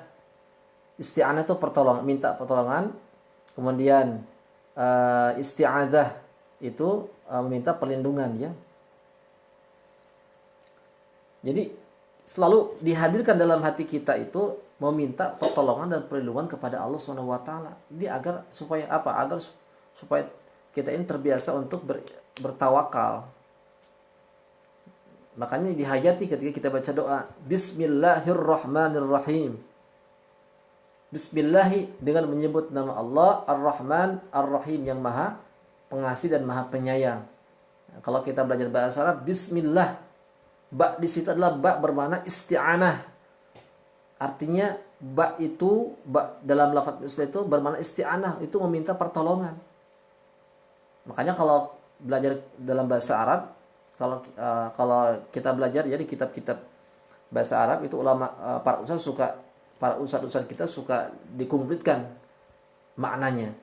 Bismillahirrahmanirrahim, bismillahi dengan memohon pertolongan dan mengharapkan keberkahan dengan menyebut asma Allah. Nah, itu artinya apa? Itu ba-nya itu bermakna isti'anah, meminta pertolongan. Jadi ketika kita membaca bismillah itu sama dengan kita ini sedang meminta tolong kepada Allah. Nah, itu selalu kita hadirkan. Ya. Gitu. Jadi minta pertolongan pada Allah. Ingat ya, semakin kita ini merasa dhaif di hadapan Allah, merasa hina di hadapan Allah, maka Allah akan kuatkan keimanan kita dan keikhlasan kita. Minta tolong itu kan berarti kita ini merasa lemah ya. Dikit-dikit minta tolong, dikit-dikit minta tolong. Kok kamu lemah ya? Memang kita ini lemah. Di hadapan Allah kita lemah. Dikit-dikit minta perlindungan, dikit-dikit minta dilindungi. Memang kita ini ada lemah.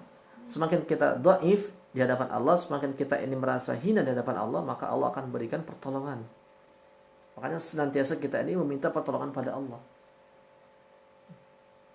Iyyaka na'budu wa iyyaka nasta'in. Iyyaka na'budu wa iyyaka nasta'in. Iyyaka na'budu, kepada mulah kami ini beribadah, wa iyyaka nasta'in, dan hanya kepada mulah kami meminta pertolongan. Iyyaka na'budu, iyyaka itu adalah maf'ul bi, na'budu fi'il fa'il. Rahasianya kenapa maf'ul bi dikedepankan? Itu ada apa? Ada bermakna pengkhususan. Jadi minta tolong tuh hanya pada Allah saja, bukan pada yang lain. Intinya begitu ya, secara grammar itu. Jadi artinya kita minta tolong tuh hanya kepada Allah. Harus dihadirkan setiap kita meruqyah. Kita hadir dalam kita ini ada Allah, ada Allah. Bukan ada jin, bukan. Kalau orang-orang yang pencak silat, punya silat, mereka berani ya. Berani gitu kan. Mereka pede. Kenapa? Punya khodam. Saya pernah punya pasien, anak SMP, kemudian minta kepada saya untuk diruqyah. Menurut dia, pemahaman dia, ruqyah itu menambah kesaktian dia. Saya sampaikan, antum meruqyah, kalau antum meruqyah, khodam antum akan hilang, gitu kan. Mau nggak? Dia berpikir ulang ya. Jadi dia tuh menyampaikan ke saya, ini Kang, saya ini kalau ketemu orang, siapapun orangnya, mau sebesar apapun, kemudian saya ini menjadi berani katanya. Otot saya tuh kayak berubah menjadi sebesar pohon kelapa gitu ya. Gitu. Itu karena dia punya khodam. Orang berani karena dia punya khodam. Kita harus berani meruqyah karena kita ini punya Allah ya. Karena orang perhitungan, jangan lawan dia gitu kan. Khodamnya tinggi ya. Khodamnya malaikat kan. Kalah kamu kan. Khodamnya malaikat dan ngancok ya. Nah itu tawakalnya udah nggak ada ya. Makanya orang yang punya khodam, punya jin nasab, punya jin apalah, jin toman dan sebagainya, dia tidak akan bertawakal. Tawakalnya akan terkikis habis karena dia bersandar kepada jin-jin yang ada di sampingnya.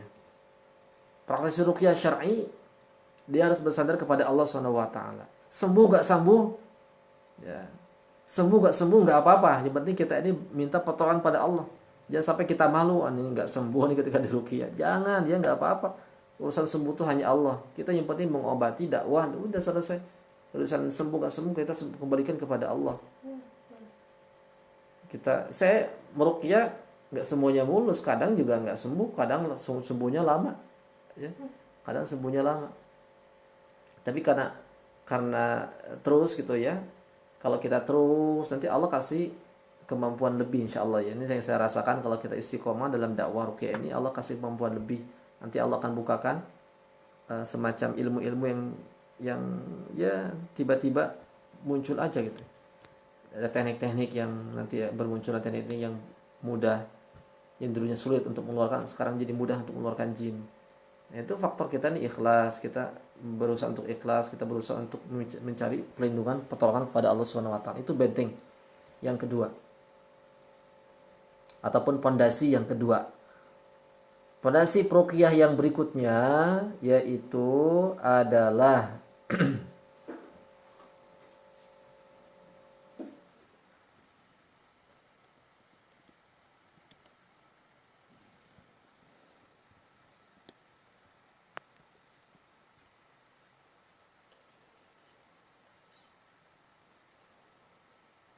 berpegang teguh pada syariat Allah Subhanahu wa taala.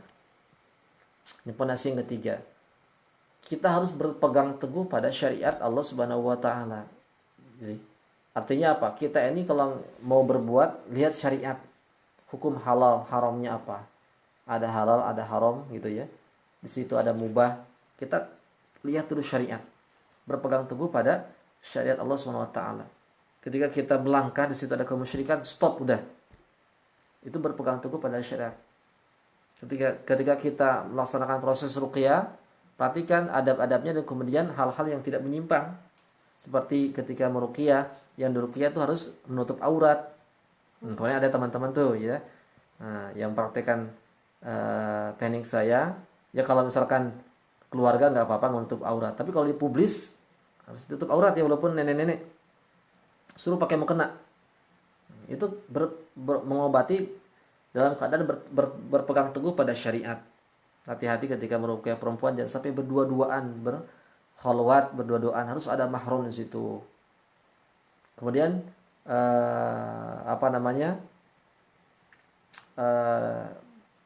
apalagi yang penting di situ tidak kita ini berpegang teguh pada syariat itu, jadi kita ini apa-apa itu kita melihat syariat. Jangan sampai ketika kita melangkah di situ ada keharaman. Jangan sampai kita melangkah ada keharaman. Dan jangan sampai kita ini terbawa oleh situasi orang yang diruqyah. Harus di situ ada dakwah di situ. Kata Bapak, ini ini punya jimat ya. Banyak jimatnya. Saya kemarin meruqyah di online tuh. Orang yang punya jimat sangat banyak sekali ya. Waduh, ada 20 mah. Ada macam-macam mustika telur, ada mustika bawang, ada mustika jagung, macam-macam itu. Ada keris, terus ada 4. Itu orangnya itu saya fahamkan, Bapak Bapak sakit itu diantaranya mungkin dari ini salah satu jin. Jin gak akan keluar ketika ini jimatnya gak akan dihancurkan. Dan ini akan mengikis habis ketawakalan Bapak. Oleh karena itu kalau Bapak ingin sembuh, maka hancurkan barang-barangnya. Si bapaknya gak mau itu ya. Tapi saya terus nego lagi. Akhirnya mau dihancurkan itu pun sebagian. Kerisnya jangan ya Pak Ustaz itu. Sayang itu. Yang lainnya dihancurkan, akhirnya dihancurkan. Padahal dia asalnya gak mau. Kita nego. Itu berpegang teguh pada syariat.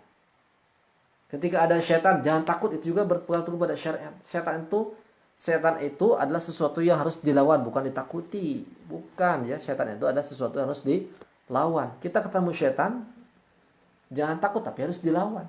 Nabi kalau ketemu setan itu dibanting. Para sahabat tuh kalau ketemu setan siap-siap bawa pisau. Ada setan mau ganggu ketika sholat nih. Tusuk gitu kan. Saya kalau ngajarin ke anak-anak saya, nih kamu kalau ketemu setan ya, mau pocong, genderuwo, kuntilanak, jangan takut, panggil. Tendang pantatnya ya, tendang. Itu mengajarkan keberanian. Mengajarkan keberanian ya. Justru kata para ulama, setan itu ataupun jin itu justru mereka tuh hakikatnya mereka itu takut pada kita. Jadi kalau kita nih berjalan di sebuah tempat, jin itu pada nyingkah, pada apa namanya menjauh, takut gitu ya. Tapi karena kita ini sudah takut duluan, kemudian kita minta perlindungan kepada mereka, bah tolong bah jangan apa saya mau melewat ya, tolong jangan diapa-apakan bah. Si jinnya akhirnya dia mengira, wah kayaknya ketakutan orang nih. Akhirnya dia mentakut-takuti. Yang tadinya jinnya takut akhirnya jadi mentakut-takuti. Kenapa? Karena ulah kita yang takut duluan. Ini mental yang harus kita punya menjadi seorang peruqyah. Saya diajarkan oleh guru saya untuk berani ya, dan untuk supaya tidak takut. Siapapun orangnya, siapapun jinnya, siapapun syaitannya, kita labrak. Kita punya Allah ya. Kemudian pondasi berikutnya adalah berguru. Seorang peruqyah mesti punya guru, karena hati-hati ya. Saya punya guru Ustaz Fuad, dan saya sering membaca kitab-kitabnya para ulama, yaitu diantaranya kitab Syekh Wahid Abdul Salam Bali. Beliau punya kitab banyak ya, punya kitab diantaranya kitab yang terkenal itu Wiqayatul Insan, kemudian As-Sarimul Batar fi Tasaddi Lisaharatil Ashrar. Itu saya punya guru supaya nanti kita enggak melenceng dari syariat ya. Kata Al-Imam Syafi'i, kalau kita belajar itu kita mesti punya guru. Kata Imam Syafi'i, kita harus punya guru. Wa suhbah ustad, kita harus mempunyai guru. Barang siapa yang belajar tanpa guru, maka gurunya adalah syaitan ya. Harus punya guru yang mengarahkan. Apalagi masalah ruqyah, karena ini masalah gaib ya. Masalah gaib, kita akan berhadapan dengan hal-hal yang gaib. Ingat kaidah patokan kita berinteraksi dengan gaib itu dalilnya, sumbernya hanya 4 saja ya. Kita nanti ketika bertujuan di lapangan, kalau kita menerima informasi gaib, hanya 4 saja yang dijadikan rujukan. Sumbernya hanya 4. Kalau nggak keluar dari 4 ini, jangan dipercaya. Jangan percaya dulu, jangan dipercaya. Apa yang 4 ini? Yang pertama Al-Quranul Karim, yang kedua hadis, yang ketiga ijma, yang keempat qiyas. Bahkan kata para ulama, kalau akidah itu malah 2, Al-Quran sama hadis mutawatir ya. Tapi kita patokannya 4 dulu aja kalau pemula 4 ya. Jangan mimpi itu dijadikan sandaran. Saya mimpi ketemu malaikat, saya mimpi ketemu si fulan. Mimpi itu enggak dijadikan rujukan, jadi sumber. Ya. Saya mimpi ketemu malaikat. Saya berhasil mendatangkan malaikat dan jin. Saya berhasil mendatangkan malaikat dan nabi, ya. Itu kan ada yang sampai bisa mendatangkan malaikat dan nabi. Gitu kan? Jangan langsung percaya. Ya. Siapa yang menjamin dia itu benar gitu? Dia kan bukan nabi. Kalau Nabi Muhammad berkata begitu, percaya kita karena dijamin wahyunya. Dijamin oleh Allah. Dia bukan nabi, bukan ulama. Auratnya terbuka, enggak tahu tentang syariat, tahu-tahu ngomong masalah nabi, bisa bertemu dengan malaikat, bisa bertemu dengan nabi. Ya ini hati-hati ya ketika kita masalah gaib, kita berhadapan dengan orang yang kena kesurupan. Jinnya mengatakan, ini saya ini suruhan gitu kan. Suruhan orang tuh si fulan tuh, orang Kerawang gitu kan. Saya ini disuruh orang Kerawang. Jangan langsung percaya. Semua jin yang masuk ke dalam tubuh manusia itu fasik dan kafir. Nggak ada yang taat beneran-beneran. Kalau orang jin yang taat nggak akan masuk ke tubuh manusia ya. Makanya kesaksiannya ditolak. Kalau kita mau percaya harus dibuktikan dulu dengan faktanya. Kata jinnya, ngaku kamu, di mana buhulnya? Kita integrasi ya. Kita boleh percaya nggak? Boleh. Harus kita buktikan dulu. Oh tuh buhulnya di bawah kasur. Kita cari. Oh ada ternyata nih telur ya. Telur angsa, dituliskan kalimat Arab pakai mantra sihir. Baru kita percaya karena ada bukti. Selama nggak ada bukti jangan dipercaya. Disinilah letak diadu dombanya peruqyah dan orang yang diruqyah. Hati-hati ya. Berguru. Pondasi berikutnya, ini pondasi yang terakhir ya. Seorang praktisi ruqyah harus memposisikan dia adalah seorang dokter tabib. Yang kedua harus memposisikan sebagai dai, juru dakwah. Yang ketiga harus memposisikan sebagai mujahid, orang yang berperang. Kalau masih memposisikan sebagai tabib, pengobatan saja, itu masih itu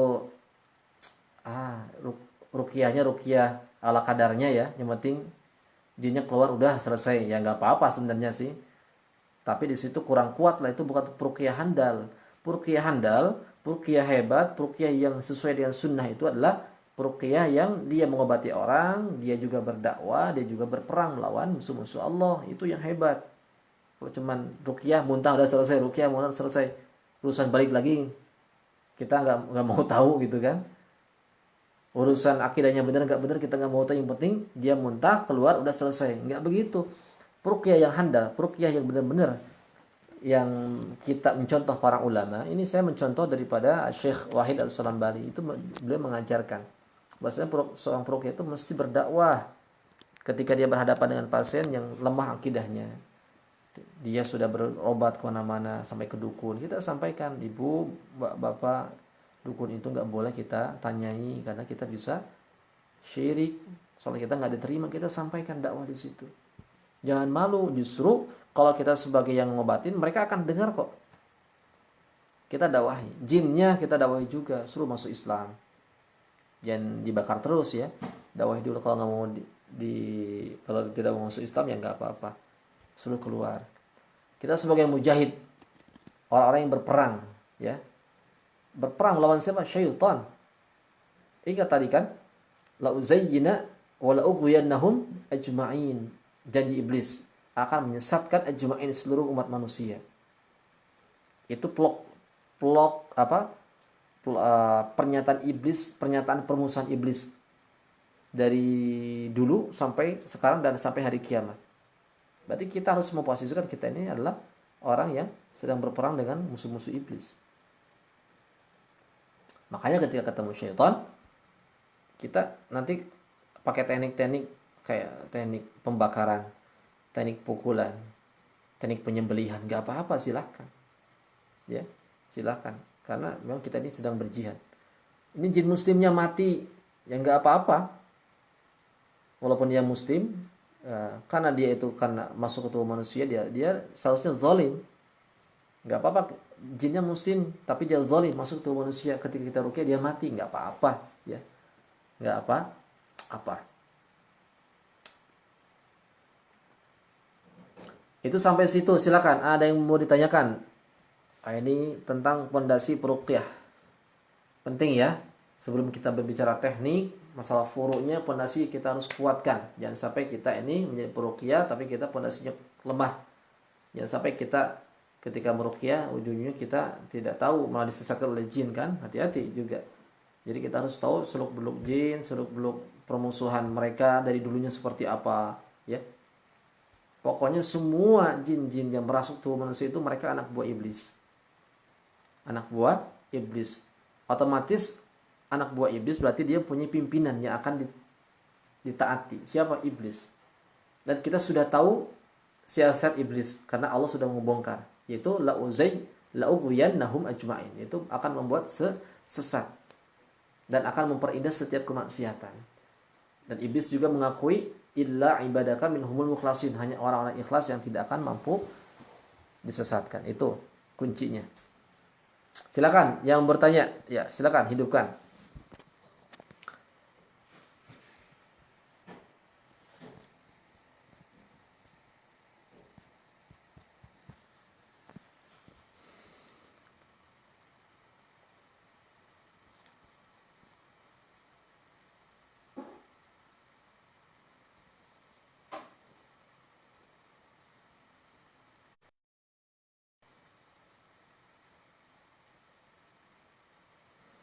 Ustaz, apakah boleh meruqyah makanan? Kalau boleh, gimana metodenya? Apa dengan dibacakan Al-Quranul Karim depan makanan atau ditambah dengan tiupan kecil? Meruqyah, objek ruqyah itu ada 3. Yang pertama orang, yang kedua adalah rumah dan tempat usaha, yang ketiga Yang pertama orang, yang kedua benda ya. Benda itu yang pertama orang, yang kedua tempat usaha dan rumah, yang ketiga itu adalah benda sihir, benda yang terkena sihir. Itu ya. Kalau makanan misalkan dia terindikasi kena sihir, kita dibacakan ruqyah boleh. Atau kita bacakan ruqyah supaya makanannya berkah. Itu kan memang dianjurkan sama Rasul kan, kalau kita mau makan baca doa. Tujuannya apa? Supaya setan nggak ikut makan. Nah, berarti itu di situ apa? Ada perlindungan, ada isti'adah di situ, perlindungan. Bismillah, Allahumma barik lana fi ma razaqtana wa qina adzabannar. Itu kan bentuk perlindungan supaya nanti makanan kita akan diberkahi dan tidak akan dicampur adukan, tidak akan ada intervensi dari syaitan. Tapi kalau makanannya sudah ada sihirnya, nah di situ berarti meruqyah benda sihir. Kita bacakan ayat kursi 3 kali, kemudian 3 kul, bacakan, tiupkan 3 kali, maka nanti pengaruh sihirnya akan hilang. Karena ada hadis Nabi kalau makanan tidak boleh ditiup. Ya, ini pengecualian untuk ruqyah ya. Ini pengecualian untuk ruqyah. Ruqyah ditiup gak masalah. Assalamualaikum Ustaz, ayat apa saja yang harus dihafal biar bisa dihafal dari sekarang, nanti dikirim ke WhatsApp ya Pak. Nanti ada ayatnya tadi, nanti saya berikan ya, saya sampaikan. Nanti di pertemuan berikutnya ya, nanti saya share di WhatsApp lah. Gambarannya berdiri, videonya tegak Ustaz, suaranya nggak jelas. Suaranya jelas. Oh, jelas. Alhamdulillah. Videonya jelas kok Ustaz ya. Jelas ya, berarti itu yang nggak jelas berarti video yang di bapaknya ya. Bisa jadi memang sinyal yang jelek. Apakah ketika kita baca ayat ruqyah harus kita tahu makna ayat yang dibaca? Nggak harus. Lebih utama harus hafal, harus tahu maknanya. Tapi nggak harus kita tahu maknanya. Apakah jin itu bisa mati? Bisa. Jin itu bisa mati. Yang nggak bisa mati itu iblis. Kalau iblis nanti matinya di hari kiamat.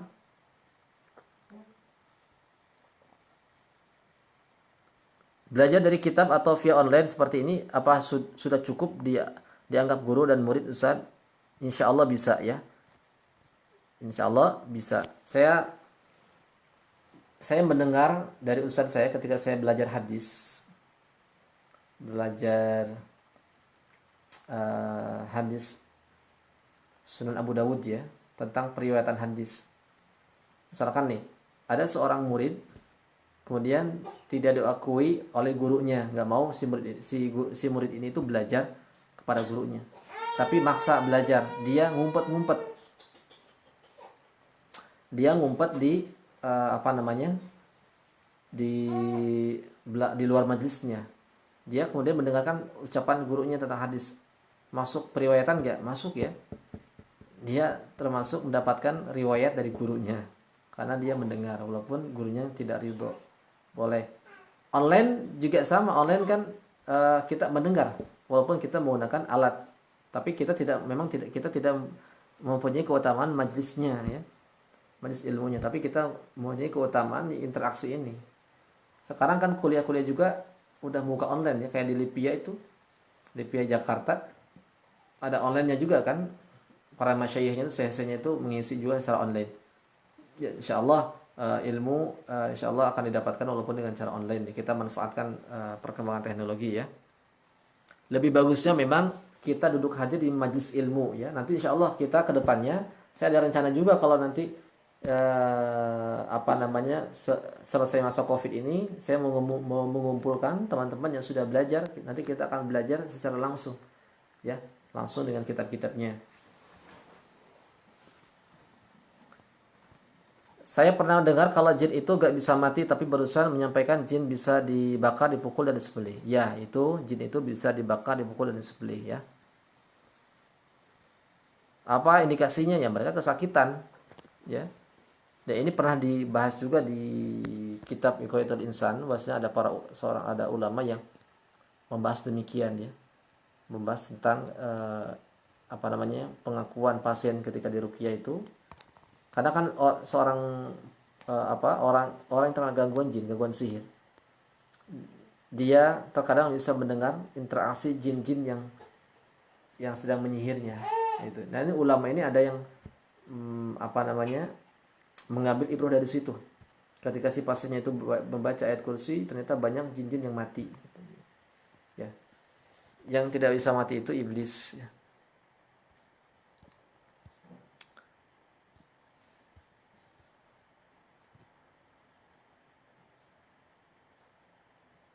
Apakah selama peruqyah Ustadz atau keluarga pernah ada pengalaman mengalami keserangan karena musuh peruqyah itu tukang sihir, setan dan jin? Selama saya menjadi peruqyah, adem ayem Pak.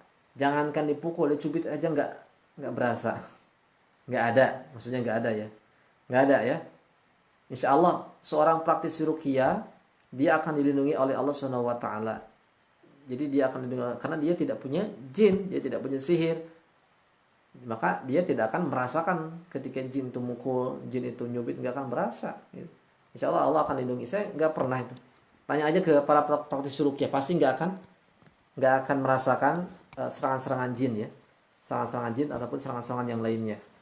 Ya, insya Allah kita terlindungi. Kecuali kalau pengobatan-pengobatan yang tidak syar'i, dia menggunakan jin, sihir, akan berasa. Kalau yang ngancam-ngancam banyak, kita jangan percaya dengan ancaman. So kalau saya diancam jin, saya ancam lagi jinnya itu ya. Assalamualaikum, Ustaz. Saya nonton acara ini kok ngantuk dan air mata menetes terus ya. Wah, ini kayaknya jinnya takut kali ya. Assalamualaikum guru. Waalaikumsalam. Gimana memperkokoh pondasi kita kalau kita ada jin nasab mau meruqyah orang lain? Apakah mereka lebih kuat mengganggu? Jin nasabnya dikeluarkan dulu ya. Kalau pengen kita ini lancar meruqyahnya. Coba cari jimat-jimat dari keluarga kita, kumpulkan, kemudian kita bakar. Gimana cara ruqyah kesurupan massal? Cara ruqyah kesurupan massal insya Allah mudah. Kita kumpulkan aja orangnya, kemudian kita ruqyah berbarengan. Ya, itu lebih efisien. Tapi kita harus siap partner ya, karena nanti takut ada jin-jin yang semacam jin-jin pemacan, jin-jin pembenteng yang ngamuk gitu ya. Tapi kalau kita punya teknik penguncian insya Allah mudah. Tapi tetap harus punya partner kalau ruqyah massal. Apalagi kalau banyak di atas ratusan, harus punya partner, harus punya orang. Seperti saya pernah meruqyah orang yang mempunyai jin macan ya. Itu suka dipakai untuk jin-jin ilmu kanuragan. Itu satu orang padahal. Tapi saya bawa teman-teman ada sekitar 5 orang karena udah tahu kan. Ini kalau si ini pasti dia akan nyerang ya. Tapi kita punya teknik. Waktu itu dia nggak bisa nyerang karena sudah dikunci duluan. Ya, itu teknik penguncian itu penting dan itu sangat luar biasa ya teknik penguncian. Jadi kita ketika menghadapi jin-jin, jadi jin-jin yang semacam itu terkadang memang ada benturan fisik ya. Tapi kalau kita punya teknik penguncian, insya Allah akan mudah. Mereka tidak akan bisa berbuat apa-apa. Jadi kita nggak perlu punya partner ya. Nanti kita ajarkan cara mengunci jin. Assalamualaikum warahmatullahi wabarakatuh. Ustaz, bagaimana menurut Pak Ustaz berguru kepada yang beda pemahaman keyakinan, misalkan NU, Muhammadiyah, Persis, ahli sunnah wal jamaah, kepada berbeda pemahaman? Ya nggak masalah ya. Kan perbedaan adalah rahmat. Perbedaan itu adalah rahmat ya. Kita berguru kepada, apakah, perhatikan, Imam Ahmad bin Hanbal sama Imam Syafi'i beda pemahaman nggak? Beda kan? Imam Ahmad bin Hanbal punya madhab sendiri, Imam Syafi'i punya madhab sendiri. Imam Ahmad berguru pada siapa? Imam Syafi'i. Imam Maliki siapa Imam Syafi'i? Gurunya Imam Syafi'i. Beda pemahaman nggak? Sangat jauh pemahamannya. Imam Maliki sama Imam Syafi'i, tapi mengambil ilmu dari Al-Imamu Maliki ya. Jadi kita nggak masalah, yang penting pemahamannya nggak menyimpang dari sisi akidah. Ya kayak Syiah itu udah jauh menyimpang. Kalau masalah furu iya nggak masalah. Masalah furu Muhammadiyah NU kan itu masalah furu. Persis ya itu masalah furu juga. Masalah furu Muhammadiyah nggak kunut, NU kunut gitu ya. Persis nggak kunut. Ya, itu masalah furu iya, nggak masalah kita mengambil ilmu dari orang-orang yang berbeda pemahaman. Ya. Imam Syafi'i pernah juga mengambil mengambil ilmunya dari, kalau nggak salah, dari seorang Mu'tazilah. Itu kalau nggak salah ya. Ya Mu'tazilah kalau nggak salah. Tapi karena memang tahu ilmunya, jadi ambil ilmu yang baiknya, sementara yang tidak ini tidak diambil. Boleh, silakan ya. Assalamualaikum, baru hadir dari Pulau Burung ya. Bagaimana cara menemukan bulsir, Ustaz? Syukran. Cara menemukan bulsir dicari ya. Kalau si bulsirnya itu di tubuh, jeruknya keluar sendiri, atau kita menggunakan media herbal, menggunakan media air, dibacakan doa, maka akan keluar sendiri. Kalau nggak ditarik paksa, maka dia akan keluar sendiri. Kalau buhulnya itu ada di rumah, dicari. Cara pencarian buhulnya, wah itu panjangnya, harus dijelaskan nanti di pembahasan selanjutnya. Makanya jangan sampai ketinggalan pembahasan berikutnya. Itu nanti dijelaskan secara detail, kita jelaskan di bab praktek ya. Silakan yang lain yang mau bertanya, yang komen.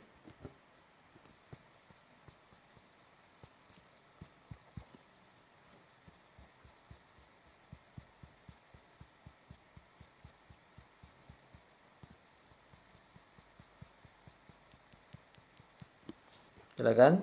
Kalau nggak ada, ya kita tutup.